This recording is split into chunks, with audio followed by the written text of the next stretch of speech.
lot of times I would give words. I'm a speaker, I'm a communicator.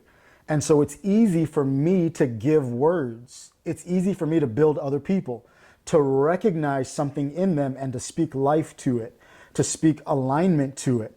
And because there was such a big void, I used my gift to discern or to recognize something, to speak into other people in hopes that it would give me joy or fulfillment.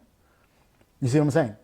And so in areas where we struggle to receive are actually areas where we personally are gifted in. Okay? So an area that I'm actually talented, skilled, experienced, I will use so much talent, gifting, skill, and experience to try and achieve, to try and build, to try and accomplish, to gain momentum, to acquire, and all these other things. I'll use that ability to try and get to where I feel I want to be or am supposed to be. But actually what happens is I end up driving myself into the ground because, let me get rid of this real quick here. Sorry, excuse me, y'all. Okay. What I actually end up doing is I will outwork everybody else in that. Because if there's a void in me about my worth, my value, how I'm appreciated, how I'm loved, how I'm accepted, then I will strive and press so hard to make everybody else feel that in hopes that their response would be actually words of appreciation and affirmation and eventually fill that void. When it first comes to me and I can't hear it, it's like, because I can't hear it, okay, well, let me do more because that didn't do it. That didn't make me feel good enough. You told me I was, a blessing to you and that I really inspired you, but I can't hear that because I still believe a lie somewhere. So let me try twice as hard the next time. Let me help twice as many people. Still not enough. Okay, let me step it up again. Let me start another ministry. Let me start another Bible study, another network, another company, and let me build everything off of I want to help and build people. I want to lead. I want to inspire. I want to help cultivate and sharpen and develop. And it leads to a point of this burnout because it's never satisfying. So why am I so driven to give so much and so hard to receive? Why is it so easy to give? Why is it so much on my focus of got to do more, got to do, got to give, got to help, got to pour, got to contribute, got to show up, got to burn out, got to do all of this? Why is it so heavily on my focus to give and to do so much? Because whenever there is this area in me of me feeling that there's such a heavy demand, if that I got to do so much, then it's because there is a serious void or a serious emptiness that I actually already am all of that. There's a lie that I'm believing that I don't have any of that. When if I can really go back to where did I believe this lie?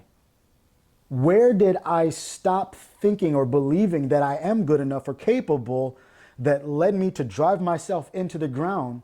If I can reverse that and rest in that I am a beloved son in whom he's well pleased and that I am good enough or that I have been forgiven, redeemed, that I am blessed, that I am loved and appreciated and celebrated, and that the gifts and grace that he gave me will open up doors for me and put me in rooms and bring me before a great man. And if I can rest and believe that, if I can accept and receive that, then all of this striving and pressure to give and to contribute, hoping that I will eventually feel that, begins to clear up, and it reveals what has always been there, which is, yes, I am accepted. I am good enough. I am worthy. I am deserving.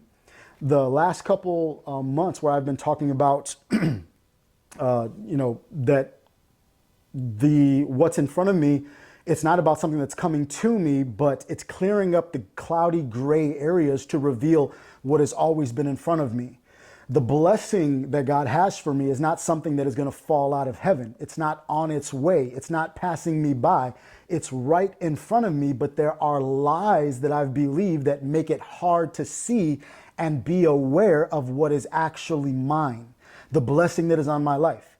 If all of your efforts and your works don't make you righteous, because if Paul said my righteousness is a filthy rags, then there's nothing I can do that can make God more proud of me. But I have to believe what he already says about me because of what Jesus had already finished, completed, and sealed and placed on you and I. So when I can rest in that, my giving now is actually from a place of certainty versus a place of desperation. I can now give with this certainty of this is just who I am, this is my new nature, and the blessing is on my life. And so therefore, whenever I sow, whenever I give, it has to multiply. It has to increase. It has to flourish. It has to prosper. It has to grow. And it's not off of feeling. Whenever people tell you all the time, we don't worship out of feeling. We don't worship and praise God out of emotion. We worship and praise God because he's good, because he's faithful, because he's a loving father. And we do it by faith regardless of what I feel. I don't care what my week felt like. I don't care what I dealt with this week. I worship him because he's always good. Doesn't matter who did what to me this week, what happened. I lost my